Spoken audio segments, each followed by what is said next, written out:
And hi everyone, നമസ്കാരം and welcome to reaction by Ranjullikkal. എല്ലാവരും സുഖമായിരിക്കുന്നു എന്ന് വിശ്വസിക്കുന്നു. ലോട്ടറി വഴി വീട് വെക്കുക, ഇതിപ്പോ എല്ലാവരും റിയാക്ഷൻ വീഡിയോസ് കാണുന്നവരൊക്കെ ഓൾമോസ്റ്റ് ഈ വിഷയം ചർച്ച ചെയ്യുന്ന കണ്ടിട്ടുണ്ടാവും. കരിപ്പൊടി ഖാദർ, അതേപോലെ തന്നെ കേൽബ്രോ ബിജു, ഇവരൊക്കെ ഈ സംഭവം പ്രൊമോട്ട് ചെയ്തിട്ട് ബന്ധപ്പെട്ട് പല വിമർശനങ്ങളുടെ വീഡിയോ വരുന്നുണ്ട്. ഞാൻ എന്തായാലും ആ വിഷയം തന്നെ എടുത്തിരിക്കുന്നത്, പക്ഷേ വീഡിയോസ് ഞാൻ എടുത്തിട്ടില്ല. കാരണം ആ വീഡിയോ സംസാരിച്ച വ്യക്തി അഷ്കർ ടെക്കി, അദ്ദേഹത്തിന്റെ വീഡിയോസിലുള്ള സംഭവം തന്നെയാണ് എല്ലാവരും എടുത്ത് സംസാരിച്ചുള്ളത്. ഇനിയിപ്പോൾ ഞാനത് റിപ്പീറ്റ് ചെയ്ത് കാണിക്കാനായിട്ട് ഉദ്ദേശിക്കുന്നില്ല. പിന്നീട് പല ആളും ഇതിനെക്കുറിച്ച് സംസാരിച്ചു. പക്ഷെ ഇതിനു മുൻപൊക്കെ തന്നെ 3 വർഷം മുന്നേ ഒരു ഇതുപോലുള്ള സംഭവത്തിന്റെ കാര്യങ്ങളൊക്കെ സംസാരിച്ചിട്ട് എനിക്ക് പഴയൊരു ഓർമ്മയുണ്ട്. പക്ഷെ അയാളുടെ പേര് എനിക്ക് കൃത്യമായിട്ടും ആ ചാനൽ ഓർമ്മയില്ലാത്തതുകൊണ്ട് തപ്പിപ്പിടിച്ച് കണ്ടുപിടിക്കാൻ പറ്റുന്നില്ല. അപ്പോൾ ആ വ്യക്തിയും ഇതേമാതിരി സംസാരിച്ചിട്ടുണ്ട്. അതുകൊണ്ട് ഞാൻ ആ വീഡിയോസ് അങ്ങനെ തന്നെ എടുത്തിട്ട് പ്ലേ ചെയ്യാൻ ഉദ്ദേശിക്കുന്നില്ല. അതിലേക്ക് പോകുന്നതിന് മുമ്പ് ഒരു സംശയം പ്രേക്ഷകരോട് ചോദിക്കാനുണ്ട്.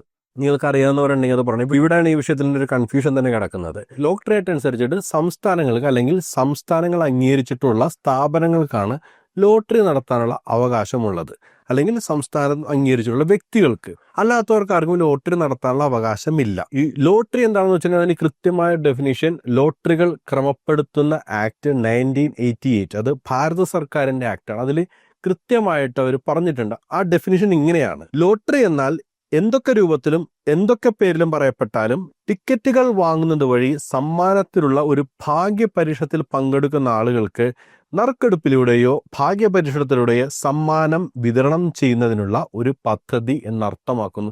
ഇതാണ് ലോട്ടറിയുടെ ഡെഫിനേഷനായിട്ട് കൊടുത്തിട്ടുള്ളത്. അങ്ങനെയാണെന്നുണ്ടെങ്കിൽ നമുക്ക് ഈ വീടിന്റെ വിഷയത്തിലേക്കും ലോട്ടറി വിഷയത്തിലേക്ക് വരാം. നമ്മുടെ നാട്ടിൽ എന്തൊരു ആൾക്കാരാണ് ഈ സമ്മാന കൂപ്പൺ വിൽക്കുന്നത്. കടയിൽ നിന്ന് വാങ്ങിക്കുമ്പോൾ കിട്ടുന്ന ഗിഫ്റ്റ് കൂപ്പണെ കുറിച്ചല്ല ഞാൻ പറയുന്നത്. സമ്മാന കൂപ്പൺ, അതായത് ഈ അസോസിയേഷനുകൾ, ക്ലബ്ബുകൾ, സംഘടനകൾ, അല്ലെങ്കിൽ നാട്ടിൽ എന്തെങ്കിലുമൊക്കെ പരിപാടി നടത്തുമല്ലോ, വല്ല ഫെസ്റ്റിവലൊക്കെ നടത്തുമ്പോൾ ആ ഫെസ്റ്റിവലിലെ സംഘാടകരൊക്കെ 1ാം സമ്മാനം കാറ്, 2ാം സമ്മാനം ബൈക്ക് എന്നൊക്കെ പറഞ്ഞിട്ട് ഈ നറുക്കെടുപ്പ് നടത്താറുണ്ട്. ഇത് ലീഗലായൊരു സംഭവമാണ്. ഈ വിഷയം ഞാൻ ചിന്തിച്ചു വരുമ്പോൾ എനിക്ക് ഏറ്റവും അധികം സംശയം തോന്നിയൊരു കാര്യം, ഞാൻ ആദ്യം വിചാരിച്ചിരുന്നത് ലോട്ടറി നടത്താൻ പാടില്ല, സമ്മാനം കൊടുക്കുന്നത് പണമാണെന്നുണ്ടെങ്കിൽ, അതായത് ഇപ്പോൾ കേരള സർക്കാരൊക്കെ ചെയ്യുന്ന പോലെ വിൻവിൻ ലോട്ടറി എന്നോ അല്ലെങ്കിൽ ബമ്പർ ലോട്ടറി എന്നൊക്കെ പറഞ്ഞിട്ട് നമ്മൾ കാശ് കൊടുത്ത് ടിക്കറ്റ് വാങ്ങുന്നു, സമ്മാനം കിട്ടുന്നതും കാശ് തന്നെയാണ്. അങ്ങനെ ചെയ്യാൻ പാടില്ല എന്നാണ് ഞാൻ ആദ്യം വിചാരിച്ചിരുന്നത്. പക്ഷെ ഇപ്പോൾ ഈ ഒരു ആക്ട് അനുസരിച്ച് മനസ്സിലാവുന്നത്, സമ്മാനമായിട്ട് എന്ത് കൊടുത്താലും, ഭാഗ്യപരീക്ഷണത്തിലുള്ള സമ്മാനം എന്ത് കൊടുത്താലും, അതിനെന്തൊക്കെ പേരിട്ട് വിളിച്ചാലും അത് ലോട്ടറി തന്നെയാണ്. അങ്ങനെയാണെങ്കിൽ ഈ നാട്ടിൽ നടത്തുന്ന നറുക്കെടുപ്പുകൾ, പല പല ക്ലബ്ബുകൾ നടത്തുന്ന, പല പല സംഘടനകൾ നടത്തുന്ന ഈ നറുക്കെടുപ്പുകൾ, 1ാം സമ്മാനം, 2ാം സമ്മാനം, 3ാം സമ്മാനം എന്നൊക്കെ പറഞ്ഞ് ചെയ്യുന്ന പരിപാടി ലീഗലായ ഒരു കാര്യമാണ്. ഇതിനെക്കുറിച്ച് നിങ്ങൾക്ക് എന്താണ് അഭിപ്രായം? അതൊന്ന് കമൻ്റ് ആയിട്ടിട്ടോ കൊള്ളാം. അറിയാവുന്ന ആൾക്കാർ അതിനെക്കുറിച്ച് പ്രതികരിച്ചാൽ കൊള്ളാം. എന്താണ് അതിനെക്കുറിച്ച് അറിയാനൊരു താല്പര്യം എനിക്കുണ്ട്. ഇനി ഈ വിഷയത്തിലേക്ക് വരാം. കാര്യം നിങ്ങൾക്ക് അറിയാലോ, ഈ കരിപ്പൊടി ഖാദർ, അതേപോലെ ഈ കേൽബ്രോയെ പോലുള്ള ആളുകളൊക്കെ ഇത് പ്രചരിപ്പിച്ചത് ഏകദേശം വില കൂടിയ ഒരു വീട്, എല്ലാത്തിനും സ്ക്രിപ്റ്റ് ഒരേപോലെയാണ് കേട്ടോ. ഞാനിപ്പോൾ ഇത് ഈ വീഡിയോ ചെയ്യുന്നതിന് മുമ്പ് ഒരു 16 ഇൻസിഡന്റെങ്കിലും ഞാൻ വായിച്ചിട്ടുണ്ട്. ആ 16 ഇൻസിഡന്റിന്റെയും സ്ക്രിപ്റ്റ് ഒരൊറ്റ പാറ്റേൺ ആണ്. സാമ്പത്തിക ബുദ്ധിമുട്ടുണ്ടാവുന്നു. അത് ചിലപ്പോൾ രോഗം മൂലമായിരിക്കാം, ചിലർക്ക് കോവിഡ് വിഷയമായിട്ട് ബന്ധപ്പെട്ടാണ്, ചിലർക്ക് മക്കളുടെ വിദ്യാഭ്യാസത്തിന് മുന്നോട്ട് പോകാനുള്ള സാധ്യതയില്ലാതെ വന്നപ്പോൾ, അതോടൊപ്പം തന്നെ അവരുടെ സാമ്പത്തിക ബാധ്യത പരിഹരിക്കാൻ ബാങ്കിൽ നിന്ന് നോട്ടീസ് വന്നപ്പോൾ, ഇങ്ങനെയുള്ള സാഹചര്യത്തിലാണ് എല്ലാവരും അവരുടെ വീട് വിൽക്കാനുള്ള ശ്രമം നടത്തുന്നത്. പക്ഷേ എല്ലാവർക്കും ഒരുപോലെ വീട് വിൽക്കാൻ പറ്റുന്നില്ല. അതായത് നമ്മുടെ സാധാരണ രീതിയാണല്ലോ, റിയൽ എസ്റ്റേറ്റ് ആരെങ്കിലും ഏൽപ്പിക്കുക, ബ്രോക്കർമാരെ ഏൽപ്പിക്കുക, അല്ലെങ്കിൽ വീട് വിൽപ്പനയ്ക്ക് പരസ്യം കൊടുക്കുക, ആളുകൾ വന്ന് മേടിക്കും. ആ രീതിയിൽ വിൽപ്പന സാധ്യമാവുന്നില്ല. ഈ 16 വിഷയത്തിൽ അത് തന്നെയാണ് ഞാൻ കാണുന്നത്. സാധ്യമാതെ വരികയും ഇവർക്കാണെങ്കിൽ ഈ സാമ്പത്തിക പ്രശ്നം പെട്ടെന്ന് പരിഹരിക്കേണ്ടതുണ്ട്. അതുകൊണ്ട് ഇവർ ഒരു വഴി കണ്ടെത്തുന്നു. 1000 രൂപയ്ക്ക് ടിക്കറ്റ് മേടിക്കുക. ഈ ടിക്കറ്റ് വാങ്ങുന്നവർക്ക് സമ്മാനമായിട്ട് ലഭിക്കുന്നത് വീട്. അപ്പൊ കുറെ ആളുകൾ വീട് മാത്രമായിട്ട് പറഞ്ഞിരിക്കുന്നത്, വീട് പിന്നെ സ്ഥലം പറഞ്ഞത്. തൃശ്ശൂരിൽ 3 വർഷം മുമ്പുണ്ടായ സംഭവത്തിൽ സ്ഥലമാണ്, 68 സെന്റ് സ്ഥലം ആണ് അവര് കൊടുക്കാൻ ഉദ്ദേശിച്ചിരുന്നത്. പിന്നെ ഒരു കോവിഡിന്റെ കാലഘട്ടത്തിൽ ഒരു ദമ്പതികൾ, ആൻ അജോ എന്ന് പറയുന്ന ദമ്പതികൾ, അവരുടെ വീട് കോവിഡ് കാലത്ത് അവർ അനുഭവിച്ച സാമ്പത്തിക പ്രശ്നം, അതിനെക്കുറിച്ച് ഞാൻ ഡീറ്റെയിൽ ആയിട്ട് വരാം. അവിടെയാണ് ലീഗലായ വശങ്ങൾ പറയുന്നത്. പിന്നെ ഈ പറയുന്ന കരിപ്പൊടി ഖാദർ അവതരിപ്പിച്ച വ്യക്തി, അയാളുടെ ചികിത്സയുമായിട്ട് ബന്ധപ്പെട്ട് ഒരുപാട് പൈസ പോയി. അപ്പോൾ അയാളുടെ വീട് വിൽക്കാതെ വഴിയില്ല. കേൽബ്രോ അവതരിപ്പിച്ചൊരു വ്യക്തി, അയാൾ ഇതേവരെ സാമ്പത്തിക പ്രശ്നത്തിലാണ്, വിൽക്കാൻ പറ്റുന്നില്ല. അങ്ങനെ ഇവര് ലോട്ടറി ആയിട്ട് കൊടുക്കാൻ നോക്കുന്നു. ചില ആളുകൾ സക്സസ്ഫുൾ ഇത് ലോട്ടറി ആയിട്ട് കൊടുത്തു. ഒരു കരീം എന്ന് പറയുന്ന ബിസിനസ്സുകാരൻ അയാളുടെ വീട് വിറ്റു. അയാൾക്ക് അത് കണ്ടപ്പോൾ കൊള്ളാം, നല്ല പരിപാടിയാണെന്ന് തോന്നിയതുകൊണ്ട് അയാൾ എന്ത് ചെയ്തു, ഇപ്പോൾ രണ്ടാമതൊരു പരിപാടി തുടങ്ങിയിരിക്കണം. മറ്റൊരാളുടെ വീട് വിൽക്കുന്നതിന് വേണ്ടി ഒരു സ്കീമായിട്ട് അയാൾ ഇറങ്ങിയിരിക്കുക. ഇതിൽ ലാഭം കണ്ടിട്ട് തന്നെ ഇറങ്ങുന്നുള്ള കാര്യം വ്യക്തമാണ്. ഇങ്ങനെയാണ് ഇതിന്റെ പാറ്റേൺ എല്ലാവരും പറഞ്ഞു പോകുന്നത്. ഇതിലെന്താണ് പ്രശ്നം? ഇപ്പോൾ ഈ വീഡിയോസിന് അടിയിലേക്ക് വന്നിട്ടുള്ള കമന്റുകൾ എപ്പോഴും സെന്റിമെന്റൽ കമന്റുകളാണ്. അതായത് ഇതാണ് ഇവിടുത്തെ സെല്ലിംഗ് പോയിന്റ്. ഒന്ന്, 1000 രൂപയ്ക്ക് വീട് കിട്ടുമെന്നുള്ളൊരു വ്യാമോഹം. 2, ഒരാൾ രക്ഷപ്പെടുന്നെങ്കിൽ രക്ഷപ്പെടട്ടെ എന്നുള്ളൊരു ചിന്താഗതി. 1000 രൂപയുടെ കാര്യമുള്ളൂ, അവരങ്ങനെ രക്ഷപ്പെടുന്നെങ്കിൽ രക്ഷപ്പെടട്ടെ എന്നുള്ളൊരു ചിന്താഗതിയിൽ തനിക്ക് കിട്ടിയാതൊരു വീട്, ഇല്ലെങ്കിൽ മറ്റൊരാൾക്കൊരു ജീവിതം, ഈ രീതിയിൽ ചിന്തിച്ചിട്ട് ആണ് ആളുകൾ ഇതിലേക്ക് വരുന്നത്. അങ്ങനെ വിചാരിക്കുന്ന ഒരുപാട് പേര് ആ കമന്റ് വായിച്ചാൽ തന്നെ അറിയാം, ഇയാള് കള്ളത്തരവും കൊള്ളയും ഒന്നുമല്ലല്ലോ നടത്തുന്നത്, സ്വന്തം വീടല്ലേ കൊടുക്കുന്നത്, അല്ലെങ്കിൽ എത്ര വലിയ പ്രശ്നം എന്ന രീതിയിൽ സെന്റിമെന്റലായിട്ട് സംസാരിക്കുന്ന ആളുകൾ, പ്രാർത്ഥനാ നിർഭരമായി വന്ന് കമന്റ് ഇടുന്ന ആളുകളൊക്കെ ഉണ്ട് അതിനകത്ത്. ഇതിലെന്താണ് ലീഗലായിട്ടുള്ള പ്രശ്നം? അതാണ് ഈ അല്ലെങ്കിൽ ആൻ അജോ ദമ്പതികളുടെ വിഷയത്തിൽ കേരള ലോട്ടറി വകുപ്പ് അവരോട് പറഞ്ഞ കാര്യമാണ്. ആൻ അജോ ദമ്പതികൾ അവര് കോവിഡിന് മുൻപെയാണ് വീട് വാങ്ങുന്നത്. കോവിഡ് കാലഘട്ടത്തിൽ ഇവര് സാമ്പത്തിക പ്രതിസന്ധിയിലേക്ക് പോയി. ഏകദേശം 31 ലക്ഷം രൂപയോളം കടം ഇവർക്ക് വന്നു. അപ്പോൾ ഇവരുടെ വീട് വിൽക്കാൻ തീരുമാനിക്കുന്നു. ബാങ്കിൽ നിന്ന് നോട്ടീസ് വന്നിട്ടുണ്ട്, അത് അടച്ചു തീർക്കണം എന്നുള്ളൊരു സാഹചര്യം വന്നിരിക്കുമ്പോൾ ഇവർ ഈ വീട് വിൽക്കാൻ നോക്കുന്നു. സെയിം പ്രശ്നം, ആരും വീട് വാങ്ങുന്നില്ല, 35 ലക്ഷത്തിന് മുകളിൽ ആരും പൈസ കൊടുക്കുന്നില്ല. അപ്പോൾ ഇവരെന്ത് ചെയ്തു? ഇവര് 2000 രൂപ വില വരുന്ന 3700 ടിക്കറ്റുകൾ അച്ചടിച്ചു. എന്നിട്ട് ഇതിനെക്കുറിച്ച് ഇതേപോലെ മാധ്യമങ്ങൾ വഴിയോ അല്ലെങ്കിൽ സോഷ്യൽ മീഡിയ വഴിയോ ഒക്കെ ഇങ്ങനൊരു സംഭവത്തെക്കുറിച്ച് പറഞ്ഞു. ഒരുപാട് ആളുകൾ വിളിച്ചു. അവർ തന്നെ പറയുന്നു ഒരു ദിവസം 100-150 കോൾ വന്നിട്ടുണ്ട്. ഈ വാർത്ത മനോരമയിലുണ്ട്. മനോരമയുടെ ഇംഗ്ലീഷ് എഡിഷനിലാണ് കേട്ടോ, മലയാളം എഡിഷനിൽ ഈ വാർത്തയില്ല. അങ്ങനെ ഇവർ ഏകദേശം 250ഓളം ടിക്കറ്റ് വിറ്റു. അപ്പൊ ഇവര് 31 ലക്ഷം രൂപ ബാധ്യത തീർക്കേണ്ട ഇവർ ടിക്കറ്റ് വിറ്റല്ല ഇവർ പ്രതീക്ഷിക്കുന്ന ലാഭം 77 ലക്ഷത്തോളം, 3700 എന്ന് പറയുമ്പോഴേക്കും 74 ലക്ഷത്തോളം രൂപ ഇവർക്ക് കിട്ടണം. അപ്പൊ ഇവരെ കടബാധ്യതയൊക്കെ വീട്ടി കഴിഞ്ഞാലും പിന്നെ ഒരു ടാക്സ് ഒക്കെ അടച്ചു കഴിഞ്ഞിട്ട് ഒരു 10-20 ലക്ഷം ഇവരുടെ കയ്യിൽ വരേണ്ടതാണ്. അതൊക്കെ നോക്കിയിട്ടാണ് ഇവരിതിന് ഇറങ്ങി തിരിച്ചത്. 250 ടിക്കറ്റ് വിട്ട് കഴിഞ്ഞപ്പോഴേക്കും ഇതിനെക്കുറിച്ച് കേരള ലോട്ടറി വകുപ്പ് പറഞ്ഞു. ഇവരുടെ നേരിട്ട് വന്ന് അതിനെ കൃത്യമായിട്ട് അവർ പറഞ്ഞു. ഇതിന്റെ ലീഗാലിറ്റിയെ കുറിച്ച് അവർ സംസാരിച്ചു. നിങ്ങൾ ഈ ചെയ്യുന്നത് ഇല്ലീഗലായ ഒരു കാര്യമാണ്. അത് as per Kerala lottery rules only the state government can conduct lotteries. അതായത് സ്റ്റേറ്റ് ഗവൺമെന്റ് മാത്രമേ ഇത് വിൽക്കാൻ പാടുള്ളൂ. മാത്രമല്ല ഇങ്ങനെ ലോട്ടറി വിൽക്കുന്നത് സെക്ഷൻ 294A ഇന്ത്യൻ പീനൽ കോഡിലെ സെക്ഷൻ 294A അനുസരിച്ചിട്ട് ശിക്ഷാർഹമാണ്. പിഴ കൊടുക്കണം, 6 മാസം ജയിലിലും കിടക്കണം. അപ്പൊ സംഗതി അറിഞ്ഞു കഴിഞ്ഞപ്പോൾ അവർ ഈ പരിപാടി നിർത്തി എല്ലാവർക്കും ഈ പൈസ തിരിച്ചു കൊടുത്തു. സക്സസ്ഫുള്ളി ഇവർ ചെയ്തിരിക്കുന്ന ഒരേ ഒരാൾ ഞാൻ കണ്ടിരിക്കുന്ന കരീമിന്റെ കാര്യത്തിൽ അത്ര മലപ്പുറത്തുള്ള ഒരു പെണ്ണിനാണത് സമ്മാനം കിട്ടിയെന്നാണ് അവരെ വീഡിയോയിൽ ഞാൻ കണ്ടപ്പോൾ മനസ്സിലായിട്ടുള്ളത്. അല്ലാതെ ഈ 68 സെന്റ് സ്ഥലം വിൽക്കാൻ പോയ ആൾ അത് നടന്നോ എന്നറിയില്ല.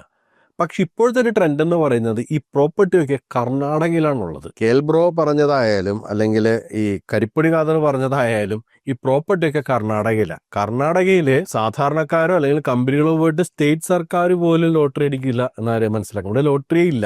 നമ്മളിപ്പോൾ നാട്ടിൽ ചെല്ലുമ്പോൾ പുറത്തിറങ്ങിയാണെന്നുണ്ടെങ്കിൽ എങ്ങനെ പോയാലും ഒരു ലോട്ടറി കച്ചവടക്കാരനെങ്കിലും കാണും. അതേസമയം ഇവിടെ നമ്മൾ പുറത്തിറങ്ങുന്നുണ്ടെങ്കിൽ ലോട്ടറി എന്ന സംഭവം കാണില്ല. കാരണം അതിവിടെ നിയമപരമായിട്ട് നിരോധിച്ചിട്ടുള്ള ഒരു കാര്യമാണ്. എന്തുകൊണ്ടായിരിക്കും കർണാടകയിൽ കോടിക്കണക്കിന് രൂപ വീട് മേടിച്ചിട്ട് അത് വിൽക്കാൻ പറ്റാത്ത സാഹചര്യം വരുന്നത്?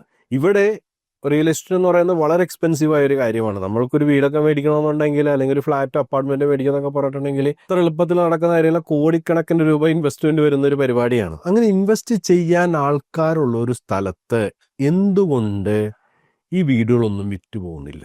അല്ലെങ്കിൽ ഈ പറയുന്ന ഈ 16 വീടുകൾക്കും ഒരേ കഥയാണ് പറയാനുള്ളത്. ട്രഡീഷണൽ വേയിൽ ആളുകൾ മേടിക്കുന്നില്ല, പൈസ തരുന്നില്ല, ഒരു ഉദ്ദേശിച്ച പൈസയ്ക്ക് ആരും വാങ്ങാൻ വരുന്നില്ല. എന്തുകൊണ്ടായിരിക്കാം? എന്തെങ്കിലുമൊക്കെ നൂലാമാല ഇതിൻ്റെയൊക്കെ പിന്നിലുണ്ടാവില്ലേ? ഇതൊന്നും മനസ്സിലാക്കാതെയായിരിക്കും ആളുകൾ ഈ 1000 രൂപ എടുത്ത് ടിക്കറ്റ് എടുക്കുന്നത്. ടിക്കറ്റ് എടുത്ത് സംഭവം മേടിക്കാൻ ചെല്ലുമ്പോഴായിരിക്കും ഇതിന്റെ ഗുലുമാല് മനസ്സിലാവുന്നത്. 68 സെന്റ് സ്ഥലം സമ്മാനമായിട്ട് കൊടുക്കുന്ന സംഭവം ഉണ്ടായിരുന്നു. അതിലൊരു ക്ലോസ് ഇതായിരുന്നു അവർ വിൽക്കുന്നതിനകത്ത്. ഏതെങ്കിലും രീതിയിൽ രജിസ്ട്രേഷൻ നടക്കാതെ വന്നാൽ നിങ്ങളുടെ പണം തിരിച്ചു തരും. അത് 1000 രൂപയ്ക്ക് നിങ്ങൾ ടിക്കറ്റ് എടുത്തു, നിങ്ങൾക്ക് അത് രജിസ്റ്റർ ചെയ്തിട്ട് അവരെ കൊണ്ട് കഴിഞ്ഞില്ല, അപ്പൊ നിങ്ങൾക്ക് 1000 രൂപ തിരിച്ചു തരും. ബാക്കി പൈസ കൊടുത്തവരാരായി? അല്ലെങ്കിൽ ആ ബാക്കി പൈസ എവിടെ പോവും അറിയില്ല. അപ്പൊ ലീഗലി അങ്ങനെ ഒരു പ്രശ്നമുള്ളത് കൊണ്ടാണ് അവരങ്ങനെ ഒരു ക്ലോസ് വെച്ചിരിക്കുന്നതല്ലേ. ഇതേ സംഭവം തന്നെ കർണാടകയിലേക്ക് വന്നു കഴിഞ്ഞാൽ മറ്റൊരു വിഷയമുണ്ട്. കുറച്ചാൾ മുമ്പ് ഞാൻ താമസിക്കുന്ന കുറച്ച് മാറിയിട്ട് ഒരു പ്ലോട്ട് ഒഴിഞ്ഞു കിടക്കുന്നുണ്ട്. എനിക്കറിയാം അത് ലീസിന് കിട്ടുമോ എന്ന് നോക്കാൻ വേണ്ടി ഞാൻ ഇറങ്ങിയതാണ്. ഞാൻ സ്ഥിരമായിട്ട് പോയിട്ട് ചായ അടിക്കുന്ന ഒരു കടയിൽ അയാളോട് ഇങ്ങനെ പറഞ്ഞു ആ കാര്യം. അപ്പോൾ പുള്ളി പറഞ്ഞു, മോനെ ആ സ്ഥലത്തോടൊന്നും തലവെച്ച് കൊടുത്തേക്കല്ലേ, മുട്ടം പണി കിട്ടും. പണി കിട്ടുമെന്ന് വെച്ചിട്ടുണ്ടെങ്കിൽ ഇവിടുത്തെ പ്രോപ്പർട്ടി വാങ്ങിയിട്ട് അതിന്റെ അവകാശി എന്ന് പറഞ്ഞ ഒരാൾ എന്ന് പൊങ്ങിരോ നമുക്കറിയാൻ പാടില്ല. 2ാമത്തെ ഭാര്യയില്, 3ാമത്തെ ഭാര്യയില്, 4ാമത്തെ ഭാര്യയില്, ആദ്യത്തെ ഭാര്യയില് ഏതെങ്കിലും ഒരുത്തനൊക്കെ ഏതെങ്കിലും ഒരു സമയത്തായിരിക്കും കയറി വരുന്നത്, ഈ സ്ഥലത്ത് എനിക്ക് അവകാശം ഉണ്ടെന്ന് പറഞ്ഞു. അങ്ങനെ ആ വാങ്ങിയ ആൾ കുടുങ്ങുന്നൊരവസ്ഥ ഇവിടെ ഉണ്ട്. അങ്ങനെ കുടുങ്ങിപ്പോയ പ്രോപ്പർട്ടികളാണോ പിന്നീട് വിൽക്കാൻ പറ്റാത്ത സാഹചര്യത്തിൽ വരുന്നത് എന്നുള്ള കാര്യം കൂടി നമ്മൾ അന്വേഷിക്കാനുണ്ട്. ചിലപ്പോൾ ഇതൊക്കെ ജെനുവിൻ കേസതായിരിക്കും കേട്ടോ, സാമ്പത്തിക പ്രതിസന്ധി കൊണ്ട് ചിലപ്പോൾ ചെയ്യുന്നതായിരിക്കാം. പക്ഷേ ഇത്രയും അധികം റിയൽ എസ്റ്റേറ്റിൽ പണം ഇറങ്ങുന്ന കർണാടകയിൽ മേടിക്കാൻ ആളില്ലെന്ന് പറയുമ്പോൾ അതിലെന്തെങ്കിലും ഒരു നൂലാമാല പിന്നിലുണ്ടെന്ന് കൂടി നമ്മൾ ചിന്തിക്കണം. അതേ ഞാൻ പറഞ്ഞുള്ളൂ. ഇനി ഒരു നൂലാമാലയില്ലാത്ത വീടാണ്, ഒരു പ്രശ്നമില്ലാത്ത വീടാണെങ്കിൽ തന്നെയും കർണാടകയിൽ ഒരു പ്രോപ്പർട്ടി ലോട്ടറി വഴി വിൽക്കാനായിട്ട് കഴിയില്ല, നിയമം മൂലം ചെയ്യാൻ കഴിയില്ല. കേരളത്തിലെ ലോട്ടറി നടത്താനുള്ള അവകാശം സാധാരണക്കാർക്കും ഇല്ല. അപ്പോൾ ഇല്ലീഗലായ ഒരു സംഭവമാണ് ഇവിടെ നടത്തപ്പെടുന്നത്. നേരത്തെ പറഞ്ഞതുപോലെ ഇത് ഇല്ലീഗലാണെങ്കിൽ സ്വാഭാവികമായിട്ടും ഞാൻ പറഞ്ഞ നാട്ടിൽ നടത്തുന്ന ഈ നറുക്കെടുപ്പ് എല്ലാം തന്നെ ഇല്ലീഗലാണ്. അൺലെസ് ആൻഡ് അണ്ടിൽ അതൊരു സമ്മാനം കൂപ്പണായിട്ട് ഇടും. ഇപ്പോൾ നമ്മൾ കടയിൽ പോയി സാധനം മേടിക്കുമ്പോഴേക്കും നമുക്കൊരു ഗിഫ്റ്റ് കൂപ്പൺ തരും. ആ ഗിഫ്റ്റ് കൂപ്പണിൽ നമ്മളുടെ പേരൊക്കെ എഴുതിയിട്ട് അവിടെ ഇട്ട് കഴിഞ്ഞിട്ടുണ്ടെങ്കിൽ സമ്മാനം കൊടുക്കാം. ഇത് ലീഗലാണ്. അതുകൊണ്ടാണ് ഈ ബോച്ചയെ പോലെ ആളുകൾ അത് ചെയ്തിരിക്കുന്നത്. 25 കോടി രൂപ സമ്മാനം എന്ന് പറഞ്ഞിട്ട് ചായപ്പൊടി വിൽക്കും. ചായപ്പൊടിയുടെ കൂടെ നിങ്ങൾക്ക് ഈ കൂപ്പൺ കിട്ടും. ഈ കൂപ്പൺ കിട്ടുന്നതിന് വേണ്ടി വെറുതെ ചായപ്പൊടി മേടിച്ച കുറെ ആളുകളുണ്ട്. ഒരുപാട് പേര് വെറുതെ കൂപ്പൺ കിട്ടാൻ വേണ്ടി മാത്രം ചായപ്പൊടി മേടിച്ചവരുണ്ട്.